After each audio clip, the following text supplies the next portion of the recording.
Hello and welcome to this OECD webinar with me, Duncan Crawford. Today we're discussing how we can rethink teacher education so that teachers are better prepared to foster creativity in students. How do you create a classroom where students are not just absorbing information, but actively creating, innovating, and problem solving? A large part of the answer involves empowering teachers with the tools and training they need to help students be more creative. But what does that involve? Are many countries doing it? And if not, why not? Well, as we are days away from World Creativity and Innovation Day, which if it isn't marked in your calendars, it is this Sunday, it's a timely moment to consider these questions. I'm glad to say I'm joined by a fantastic panel of guests who are going to at least attempt to answer them and discuss the issues. Joining me on the panel today, Maria Wallen, Director of Institute from the Ministry of Storytelling in Sweden, Billy Freeland, a primary school teacher from Kent City Elementary School in the US state of Michigan, Jennifer Mansfield, a senior lecturer in science teacher education from Monash University in Melbourne, Australia, and Cassie Haig, an OECD analyst from the Centre for Educational Research and Innovation right here at the OECD, of course. Thank you so much for your joining me today, and thank you to those joining us in the audience. Before we do start things off, let me speak to those who are joining us.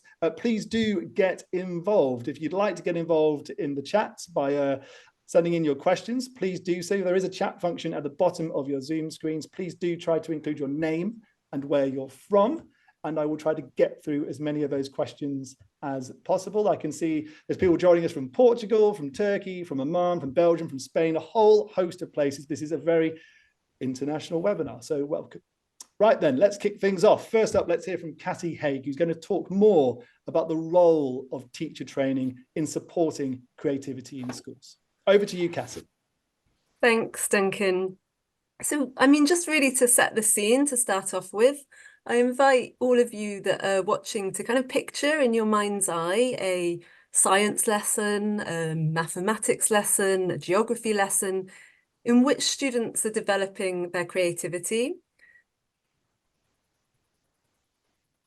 And really try to get specific. So what are the students doing? What's creative about it? What are they learning? What's the teacher doing? How's the activity structured? What kind of feedback are students getting? What does the classroom environment look like? Is it even in a classroom? Now, some of you might be completely overflowing with ideas, even though obviously we didn't have enough time to think about it properly. But some of you might be really struggling to think what concretely that creativity might involve, what it might look like in the classroom, especially in these different subjects. And the same is true for teachers. Teachers aren't automatically expert in what creativity looks like in the classroom and in how it can be developed and fostered and assessed. And of course, there's lots of different models and ways of doing that. So that means that teachers really need to be trained. And I say be trained, but that sounds like something that we're kind of doing to teachers. And actually what research suggests is that teachers need to have the opportunities to actively develop their own approaches to creativity that they can kind of own. And that needs to happen kind of both in their initial teacher training, so before they become teachers as they're learning how to teach, and as they go through their careers in kind of continuing professional development or professional learning. Most people today now agree that creativity is really important in today's society. It helps support well-being. It helps young people rapidly adapt to a changing world. It helps people address complex problems. The World Economic Forum's report, The Future of Jobs, finds that analytical and creative thinking are now the most important skills for workers. And we also see that importance reflected in curriculum documents in schools now. The OECD recently surveyed policymakers of countries and economies that participate in the OECD Programme for International Student Assessment, or PISA. And they found that almost all of the surveyed jurisdictions now explicitly include creativity or creative thinking in the curriculum. but only about 68% of them include learning how to support creativity in their kind of formal requirements for teacher training. And only around 40% of them explicitly make reference to issues like learning how to assess creativity in their formal requirements for teaching. And of course, even when it is mentioned in the official documents, that doesn't necessarily translate to really high quality teacher education on the ground for creativity. In fact, 51% of PISA jurisdictions stated that a lack of training and resources for teachers was a major barrier to implementing creativity across the system. So that's why, as Duncan said, on this occasion of World Creativity and Innovation Day, we're highlighting the role of teacher education and offering some examples of work that is going on to bring creativity and teacher education together, as well as discussing what more could be done in that area. And that feels really timely because, as many of you will be aware, the 2022 PISA assessment actually included a module on creative thinking, and the results of that are going to be out on the 18th of June. So that's going to provide a really useful snapshot of kind of how systems are doing in developing students' creative thinking. But it's also a really great opportunity for the international community to kind of come together and discuss how we can better support creativity and creative thinking in education.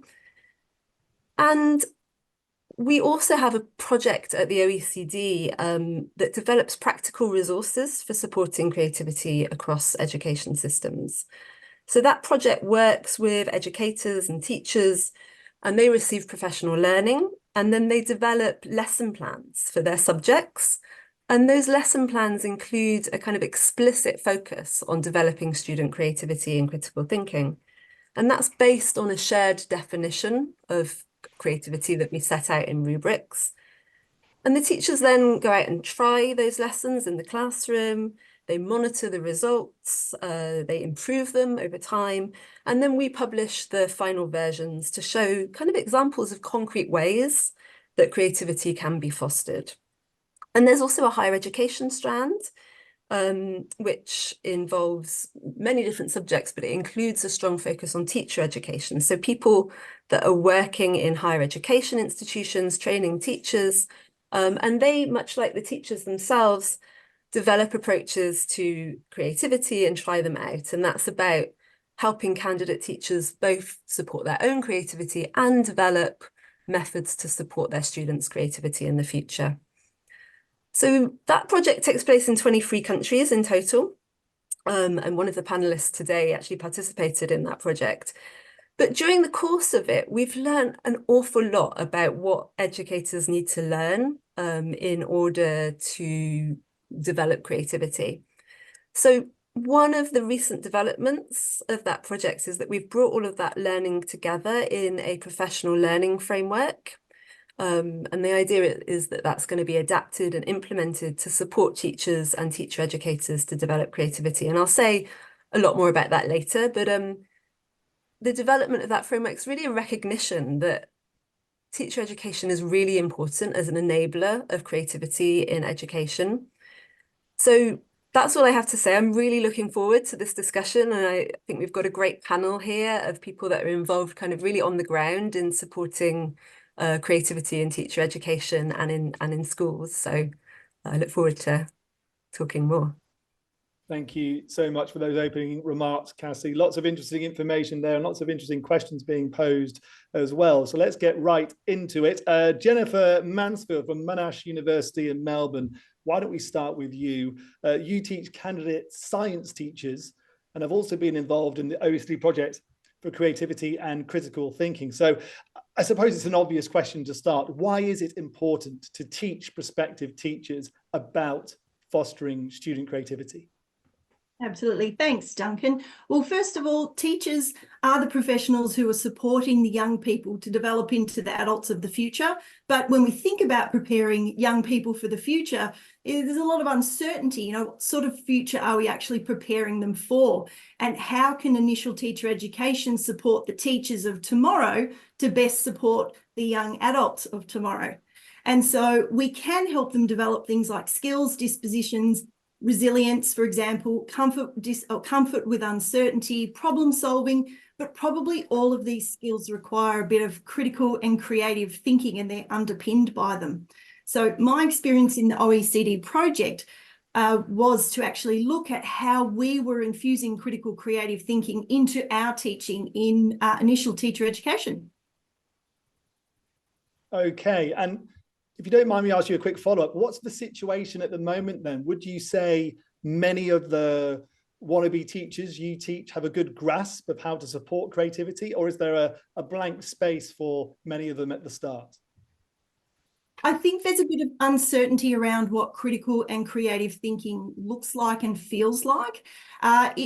Critical and creative thinking are an integral aspect of the Australian curriculum, but importantly for myself in science education, creativity and critical thinking are integral to science as well.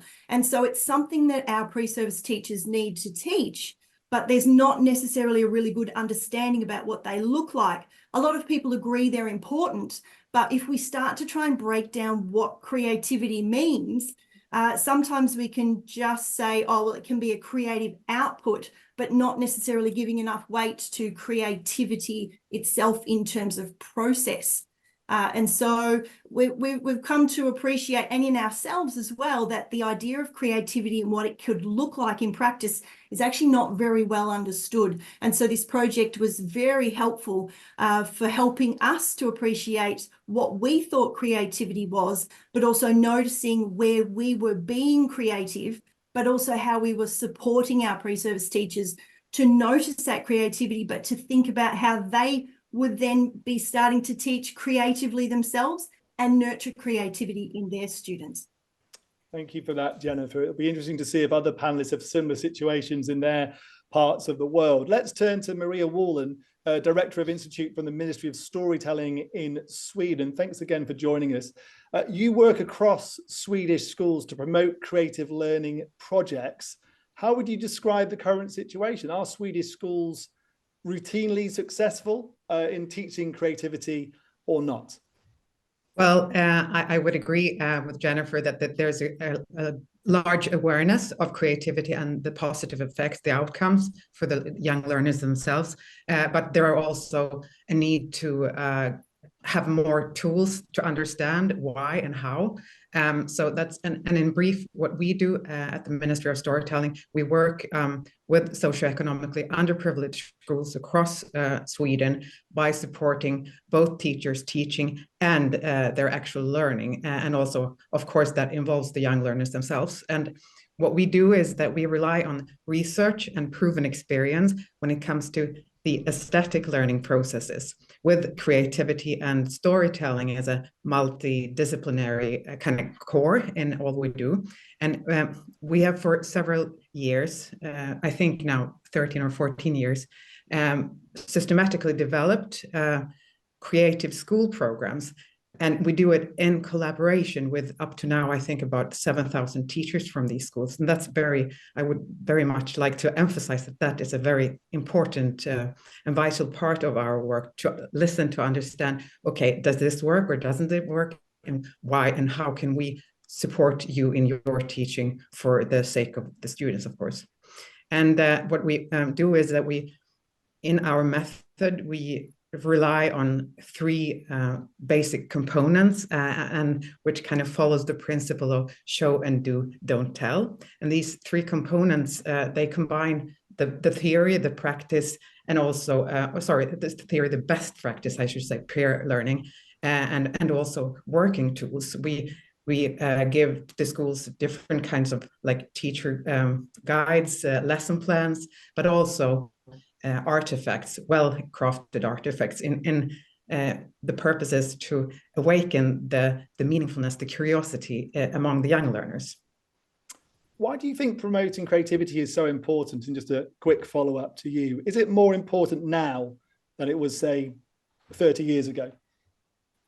Well, as Cassie and Jennifer have discussed, we have a very complex society, and these kind of future skills are, of course, important for any person to navigate in a complex society. So that's one of the reasons how we see it, but also because creativity, if you find meaningfulness and if you realize that you actually are supposed to, you can be part of solving a problem, you can be part of a discovery and something new, that's very human. So creativity has always been important, but maybe more now than before. Okay, good to know. Billy Freeland in Michigan, let's bring you into this conversation, because obviously you're a primary school teacher. And for this panel, at least, you are the voice of teachers. So there you go. How hard is it, in your view, to teach children to be creative? Oh, I think children are innately creative, but I think a lot of times our system and our curriculum tries to maybe use structures that kind of stifle that creativity. So I've had the chance to teach science using a very creative curriculum that allows students to play and then brings out their learning out of their play. We use structures such as a driving question board and digital platforms that allow students to be creative in a digital way. So I think students are innately creative, but I think a lot of times the problem is that in education, we've used curriculums that are very structured and they're learning vocabulary, they're reading text, and they're not interacting with maybe the phenomena that the science could present. So the curriculum that I've been trained on and that we've been developed and using really enhances creativity of students, and it allows them to first experience a phenomena, maybe go outside and observe a phenomena, and then ask questions about it. So I think it affords students their thinking and creativity first before you start doing readings and experiments and guide their learning in the secondary kind of activities. Thanks for that. Just to follow up with you, I mean, you described some of the sort of broadly methods and techniques you're using there. Are there any specific things, any specific techniques or tips which you would recommend to other teachers to get training in? Part of the training I received really taught teachers how to question students, and it puts the teacher in the role of facilitator rather than instructor. And so we might do an activity, we might make an observation, we might do an experiment, and the teacher becomes the role of facilitator, where I'm asking students questioning and scaffolding their thinking rather than giving them the answers. I'm asking them questions. And so really training myself, or being trained on how to ask questions and what type of questions to ask, has been really key to fostering creativity in science. Thank you so much for that, Billy. Let's bring in Cassie Hay again from the OECD. Cassie, from what you've just heard there, is this kind of thing happening in many schools around the world, or is it fair to say it's not really common practice at the moment? Well, I mean, I think it varies, obviously, depending on the sort of teaching traditions. As I said at the beginning, creativity is now featuring in the curriculum of many schools around the world, but actually implementing that on the ground is another matter. And it is sometimes a departure from the sorts of models of school where we're, expected to come up with the right answer, come up with the same answer as each other.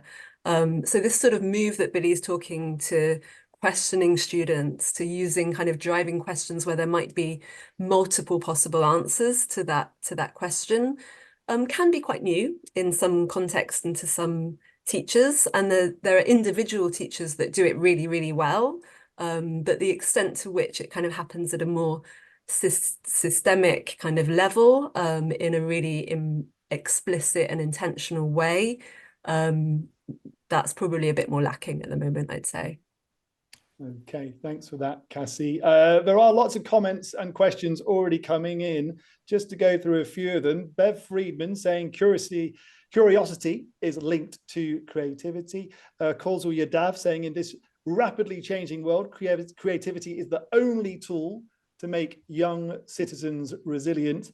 And there's a question here from Wangpo Tenzin, who says, in most of the Asian countries, we see that teachers focus on content and ignore the development of creativity and creative thinking. How do we break this tradition, he writes.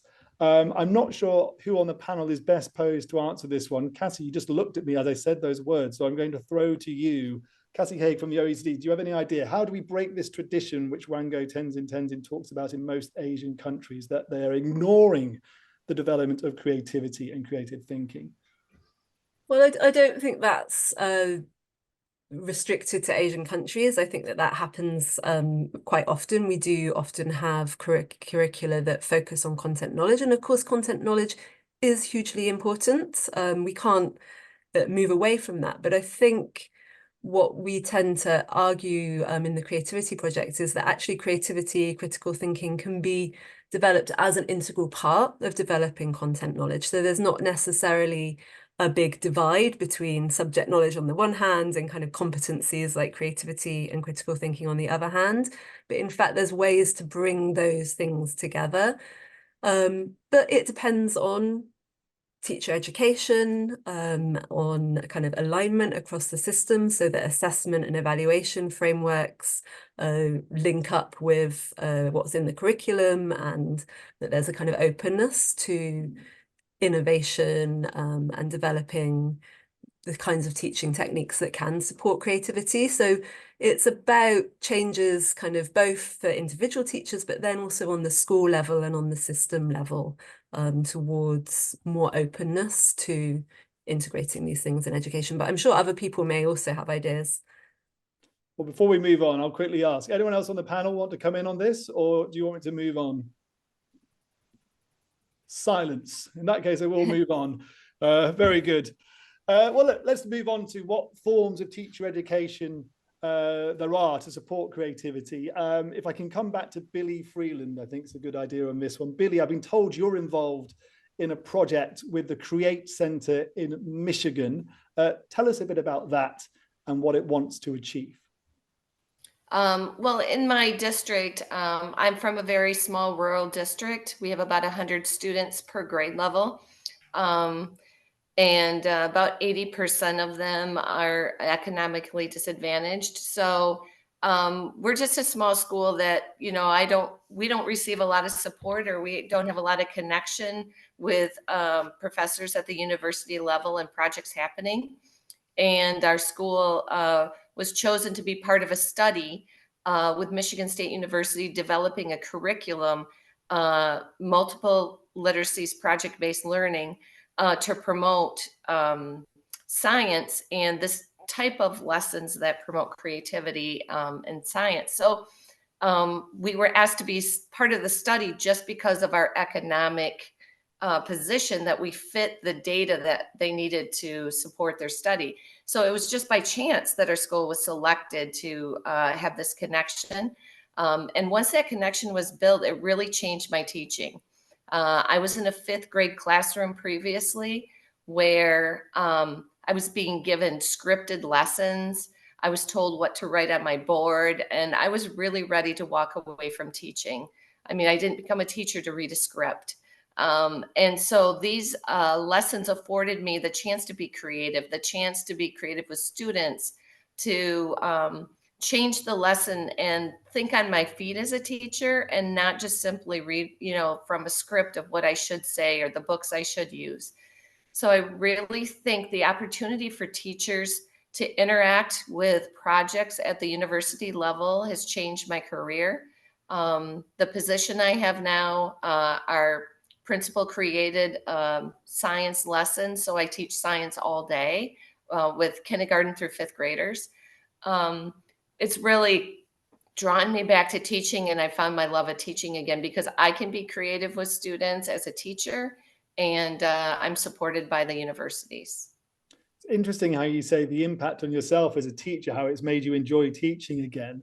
Do you speak to other teachers in other schools or in other parts of not necessarily Michigan, other parts of the United States where this hasn't happened and where they're wishing it would? And what do you advise them to do? Yes, so I've had a chance to share this curriculum in teacher training sessions. And some teachers really have a hard time. They're so used to their lessons and their structure to move outside of those structures to be creative. And it does put you in a bit of like uncertainty or make you a little bit uncomfortable. And that I feel is like where you grow as a teacher. Sometimes you don't see where that lesson's going to go, or you don't know what the students are going to ask or say. But you have to have that little bit of uncertainty when you're creative. So I think that in sharing these lessons with other teachers, sometimes they feel uncomfortable. And sometimes other teachers are like, oh, that looks like so much fun. I just want to have fun again in teaching. And so I think there's a mix of how teachers respond to the idea of being creative sometimes.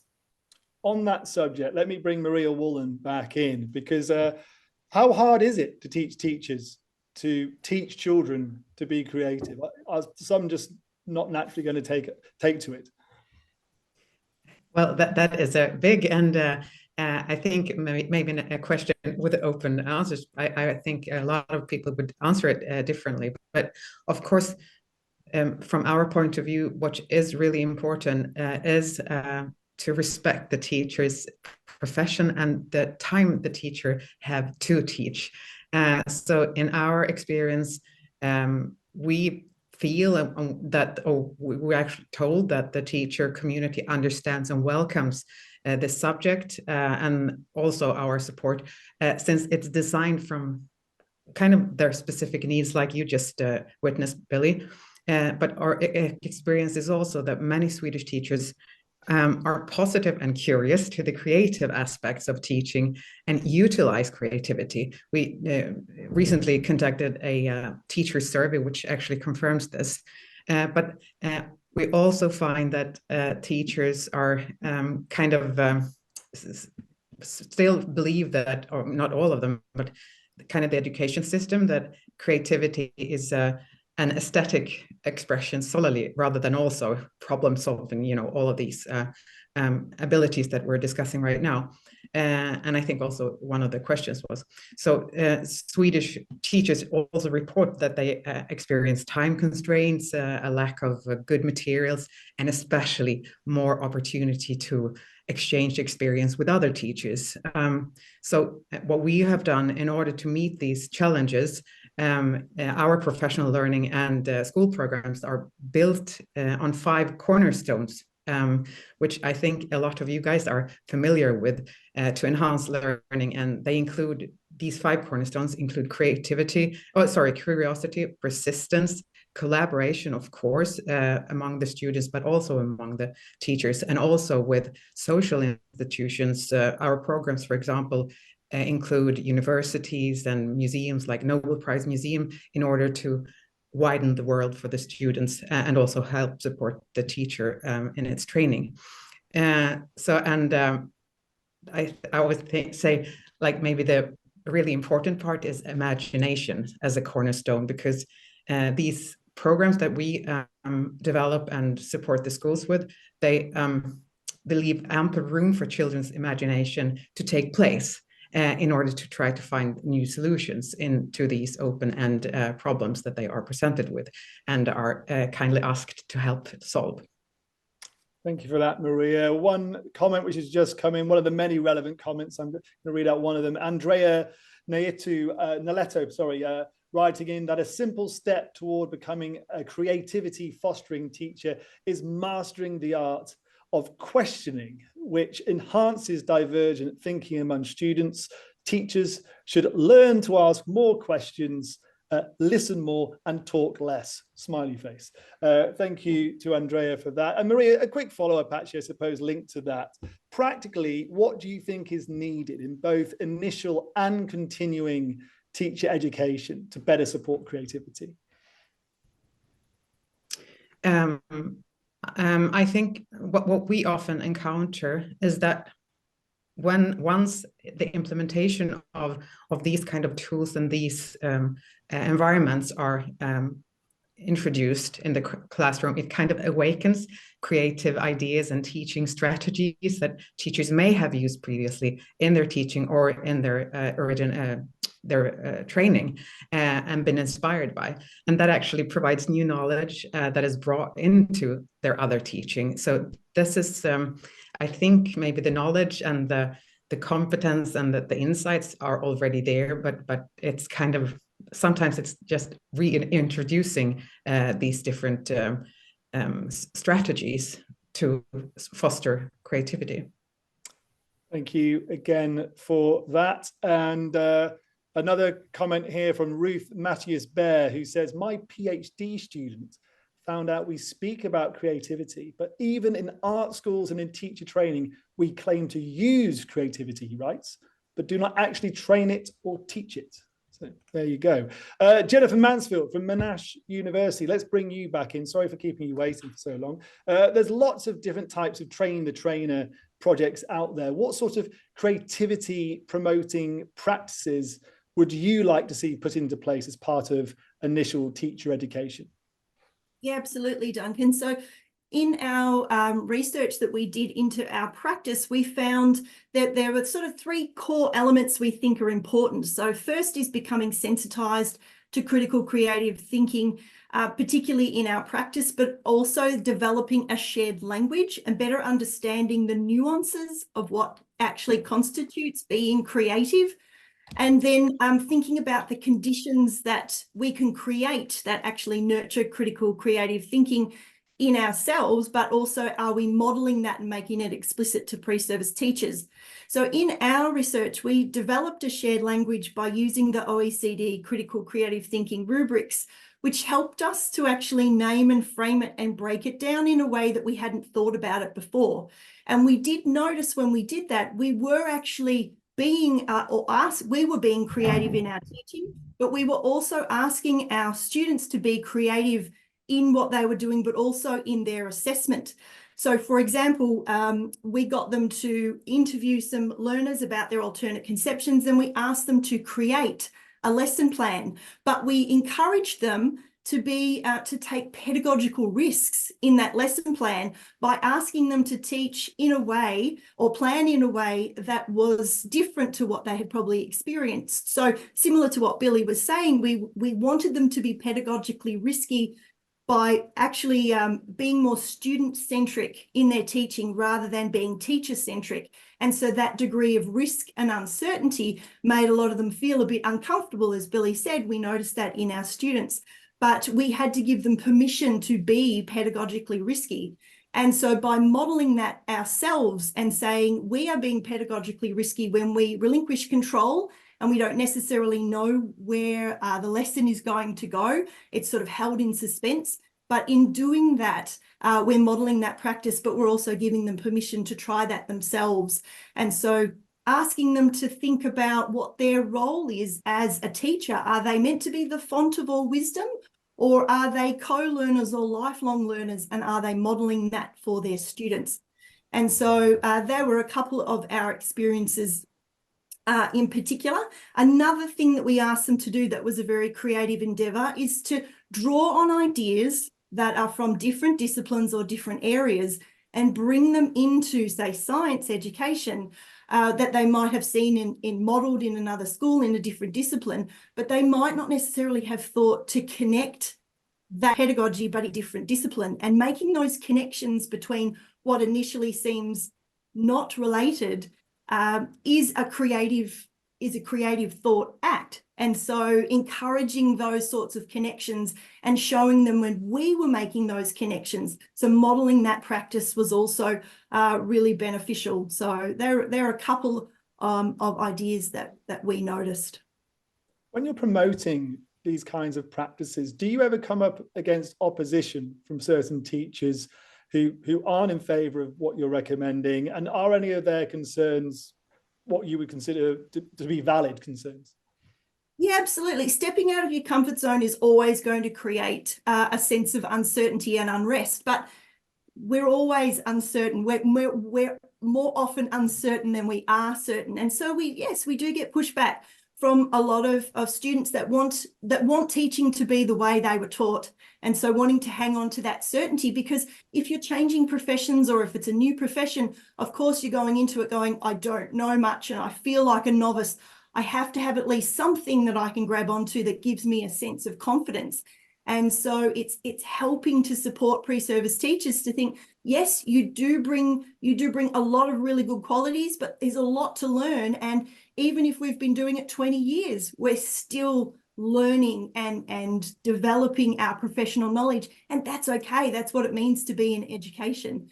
And so, yes, it is difficult, but gently challenging those ideas and encouraging people to think differently, to ideate, to brainstorm a number of different ways, try it out, apply some critical thinking, narrow down, is that which one of these possible solutions might be the most appropriate in this particular context. Give it a go, try it out, see if it works. If it doesn't work, it's really valuable opportunity for learning. Thank you so much for that, Jennifer. Let's bring back in the OECD's Cassie Haig, because I think it's probably an appropriate time to mention this, that the OECD has developed a professional learning framework. For those who don't know it, Cassie, tell us about it and what it aims to achieve. Yeah, sure, Duncan. It really draws on, as I was saying earlier, what we've kind of learnt from working with educators like Jen, and educators kind of around the world about supporting creativity. And it's made up of really kind of practical activities around creativity and teaching. It's divided into 4 different modules for creativity for teachers and 4 for critical thinking for teachers. Then there's also a module for institutional leaders and for policymakers. And although at the moment it's designed and written for teachers, for in-service teachers, there are also plans to adapt it and use it in teacher education, in initial teacher training. And so each module kind of has a number of different activities, but the idea is that it's really a flexible framework that can be adapted and implemented in lots of different ways. So local facilitators, or ideally participants themselves, can kind of pick and choose how they want to move through the material and what's relevant to them and their goals and their needs and the amount of time that they have. And we do provide suggestions for that in the overall framework document. Many of the sort of activities that are included in the professional learning framework start with educators engaging with some of the resources that we've developed as part of the creativity project, so the lesson plans and rubrics that I was talking about earlier. And all of those are kind of available on our website and on our project app. But we really invite, as part of the framework, participants to kind of engage with those, to discuss and improve them, to create a wealth of kind of alternative resources to support their own teaching. Participants are invited to explore their own views of creativity and learning, try out new practices and reflect on them, including on sort of inclusion and equity issues, report back to each other. So the idea of it is really that it explicitly talks about, it explicitly sort of starts, I suppose, from a place of respecting teacher knowledge, much like Maria was saying. It's not a deficit model of teacher knowledge. It's about building on their experience in the classroom, starting from where they are, helping them to shift their practice towards creativity, but based on their own goals as professionals.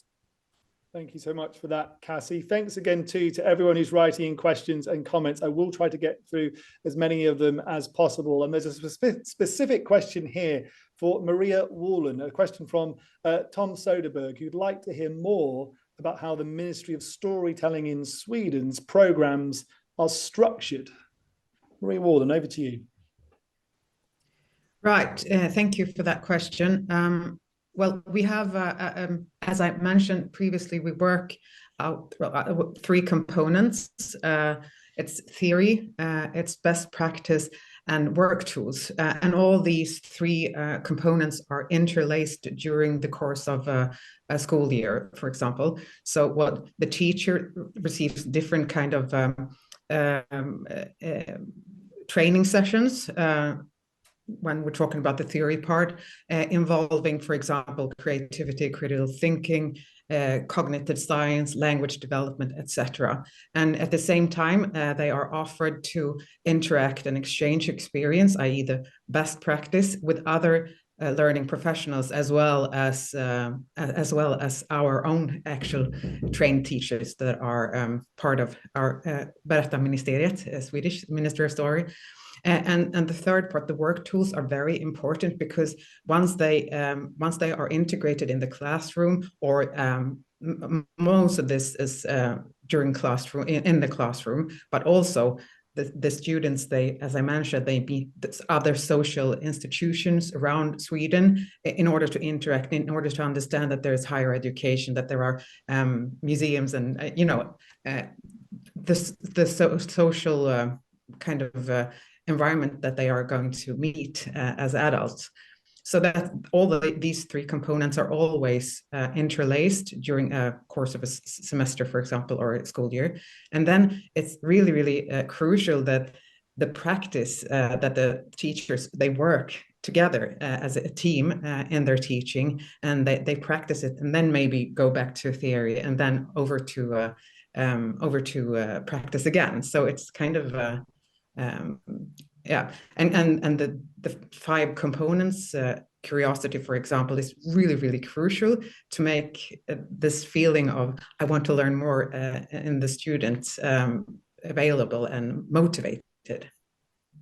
Thank you for that, Maria. Let's talk about policymakers and policy making for a moment. Billy Freeland, from your perspective as a teacher, what do you think policymakers should be doing about this? How do you think what changes would you like to see from a high level to further promote goals of, supporting creativity in the classroom? For me, it was at my building level, even my principal allowed a coworker and myself and created this position of teaching science. And I don't know that she had I think she had a vision of what the classroom could do, but she didn't really control like all of the aspects. And she allowed me as the teacher to make decisions about how I implement the curriculum. And she set up the schedule. She created the space. But I think allowing teachers to follow their instincts and passions individually creates that creativity in you as a teacher, that when it's on your shoulders and you have the chance to implement what you see as important along the guidelines of teaching the standards and using the curriculum, I think creating that open space for teachers to be individual and creative allows that ownership to be on the teacher. So I think, well, we can have like a national standards, we can have, curriculums that are recommended. I think allowing the teacher to make those choices at their classroom level and giving them that space without controlling every lesson that's taught every day allows the teacher to make those choices. And when you're making those choices, you feel empowered as a teacher to be creative and you're motivated. And then you can pass that on to your students. So I don't think that we need to step away from standards. We don't, or having expectations of what the students are learning, but allowing teachers to carry that out in an individual way puts that creativity back in their spirit of, teaching is a creative art, right? And if we expect teachers to all be the same and use the same words and have the same sentences on their board and be on the same lesson on the same day, it's really stifling. So I think that policymakers need to have expectations, have standards, but also allow teachers to look different and teach differently.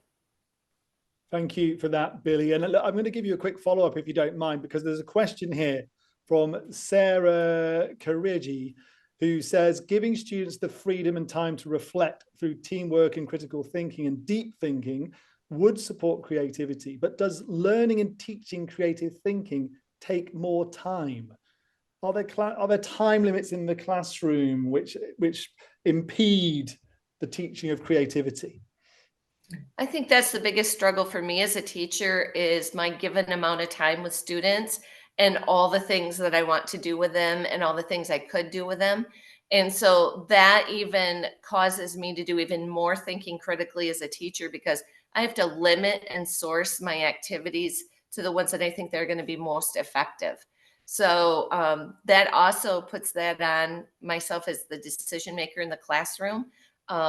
When you do afford that time of creativity and thinking, students take it to a deeper level. You might not be able to cover as many activities, but when you're not doing, maybe busy work of copying vocabulary words or things that aren't, causing the students to think, that you lose, that you gain that time that students would have been doing those activities to foster more conversation, more creativity. And if you have to move slower to let students do more thinking, it's more valuable. Thank you so much for that, Billy. Let's bring back Jennifer Mansfield now. And I want to come back to the policymakers' questions, really, about what policymakers should be thinking about. From your perspective, are there policy changes which should be made which would make it easier in teacher education, both in initial and continuing teacher education, to better support creativity amongst students? Yeah, absolutely. Particularly in initial teacher education, in higher education, similar to what Billy was saying, there's a lot of contextual constraints that stifle creativity. So we've just had a change in our learning management system, and all of our units across the university have to have exactly the same format. Well, that might not necessarily work for different subjects who have different ways in which they're presenting their material to students. And the same goes for assessment. If we're limited by these contextual realities of how many assessment tasks we have to have, they have to be of a certain percentage, they have to be put through Turnitin, which is a plagiarism detecting software, for example. All of these complexities start to stifle the way in which we could include creativity into our assessments. And so thinking differently about what assessment might look like, particularly in higher education, is definitely something that policymakers could think about, because as Billy said, one size doesn't fit all. And as educators, we know our subject, we know our students, and we know the conditions that we want to create in order to be able to do the things we want to do and help them learn. And so I think a bit more freedom with that decision making would definitely be helpful. But then you have that question of, if you allow more freedom, are you still going to have equity? Is it still going to be, if you have a GPA, for example, will it be commensurate between different disciplines, etc.? So there are definite challenges. There's no right answer, but I think nurturing the capacity for creativity, allowing people to trial and error, to reflect on what went wrong, and to actually value process as much, or if not more so, than product, because we tend to think of creativity as a creative product, and we can have an arts bias where it's just how good or how pretty it might look and how creative it is. But actually there's a lot of creativity in the thought and the thought process. But how do you capture that, and then how do you assess it, and what sort of criteria do you put around it if you want to capture that creativity? And will putting criteria around it stifle the creativity? And these are not questions that are easy to answer, but there's certainly questions worth thinking about in education, and particularly in higher education. Thank you for that, Jennifer. More questions are coming in. I'm going to try to zip through as many as possible. Here's one for you, Cassie Haig from the OECD. It's a question from Fan Benath, who asks, how can we make creativity in the classroom when schools have less resources and technology? Is lack of money and access to technology going to impede supporting creativity in classrooms? I think that's a really important question, and I will come to it in a second, but I just wanted to reflect on what the other panelists have been saying first, because I think it's amazing how often this question of a balance between sort of openness and structure comes up when we're talking about creativity. So whether it might be what the teacher's doing with students, like how they find that balance between letting the students kind of design part of the process and that kind of unexpected, leaving room for the unexpected, and kind of giving students structure and a scaffolded process. So how to find that balance, you know, whether it's for the institutional leader, how they find the balance between kind of making sure there's clear standards in the institution, but also giving their teachers freedom, or whether it's at the policy making level, how we find the kind of balance between clear kind of controls and standards and also giving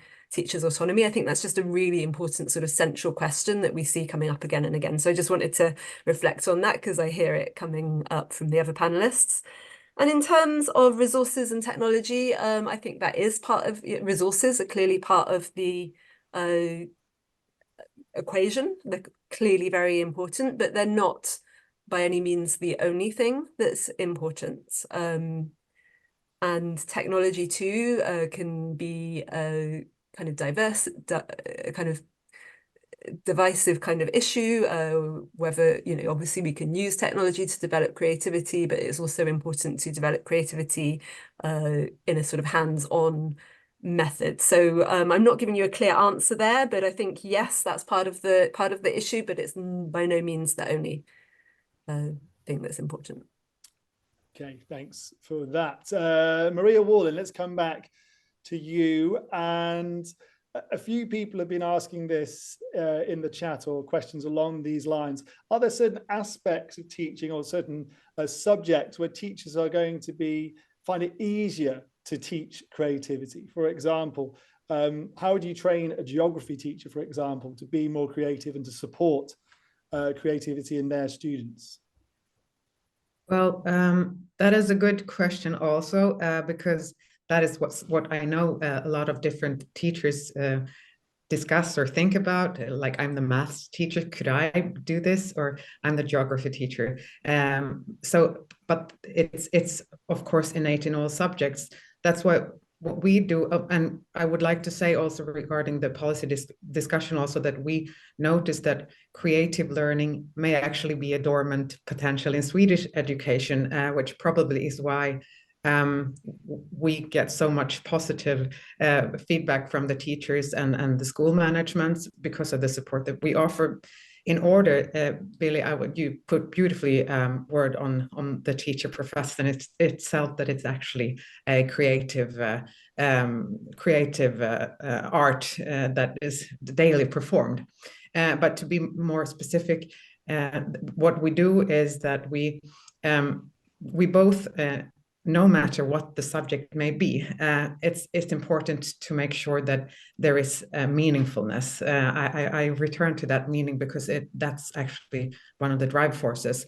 So you could have any, I would say any subject, as long as you have, like what we do is we both educate and provide practical tools, which boosts the teacher's confidence and peer learning, and without hurting or kind of narrowing down the autonomy of the teacher. So that is extremely important. So that is something that we have learned over the years through listening to all the teachers, but also, of course, higher education and science.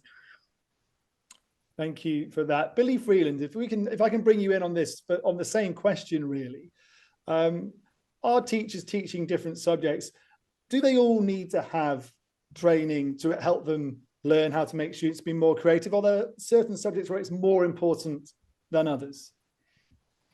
Oh, I think every subject has room for creativity. I think some teachers are more inherently or like structured and organized, and they're not as comfortable with creativity. But I think if they can have some methods for creative thinking and activities in their classroom given to them, and feel like they have the freedom to, share those activities with their students, I think they would be more comfortable teaching in a creative manner. I see more creativity like in our math classes. There's games that are being brought in, and something called Number Corner, where the students are sitting in a circle and talking about a problem in math and sharing possible solutions. And so they're being creative in math and how there's more than one solution to a problem, and sharing their thinking and how they solve that problem. So I think every subject area has room for creativity, and I think it's the teacher's comfort level with that creativity and how they could bring that into their lessons. Thank you for that, Billy. James Michael Walker writes, yes, Billy Freeland, so relevant to perceive creativity throughout its transversal contribution. So you have one supporter there at least. We're into the last few minutes, I'm afraid, of this webinar. Thank you to everyone so much for your questions and your comments. I'm not going to have time to get through any more of them. As we are running out of time, I want to ask our panel to look into their crystal balls for me. How likely do you think it is that teachers will be trained more widely to be more creative and help students be more creative in, say, the next 5 to 10 years? Maria Wallen, why don't we start with you? I would say that since it is very crucial, we will make it happen, because we are creative beings. So in one way or the other, but it is really important that we kind of succeed with this, and in different ways, that the teachers find themselves is something that is also being not only the results for the student, but also for the teachers themselves. You know, the joy of actually creating something through teaching. Thank you for that.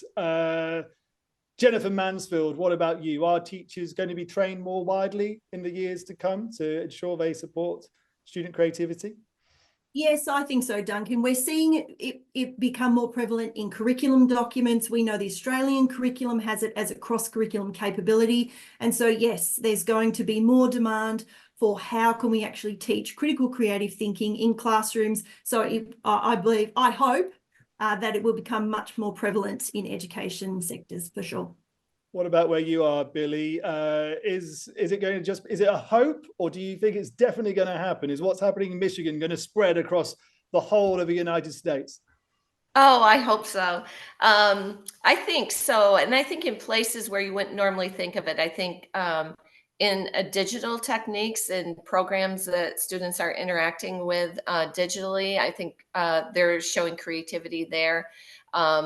And I think about the big problems that this next generation is going to face, you know, global warming, cancer, just so many problems that need creative solutions. So we're going to need to teach creativity. One thing I think schools are doing is involving business partnerships and connecting students to professionals.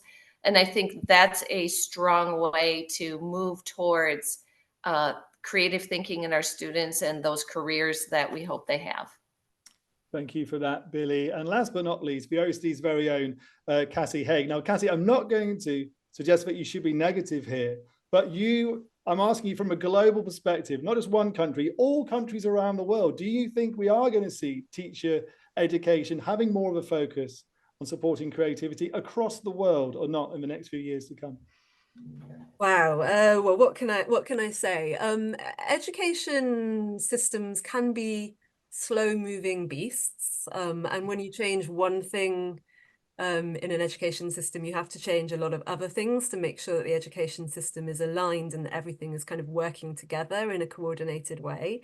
So that can be quite slow, but I think COVID-19 showed us that education systems are also really adaptable and responsive when they need to be. I think that this amazing panel has shown us kind of some of the really thoughtful ways that people are thinking about practice and kind of striking the balance between making sure that there's a clear focus on standards and integrating creativity across the curriculum. So I think, yes, lots of room for hope, but there's also, of course, lots of challenges too.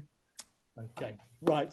Thank you to all the panel, and thank you to all of you watching as well. If you want to learn more about what we've been discussing, then please go to the OECD website, where there's lots more information about creativity in education. Also look out for the upcoming launch of PISA 3, which focuses on creativity in education. I have had a sneak peek, and there are lots of interesting findings. You'll find out more about that in a few months' time. Thanks again to all of our panelists. Thanks to the production team behind the scenes. We will have more webinars for you soon. Please do join us again whenever the next webinar is. All the best.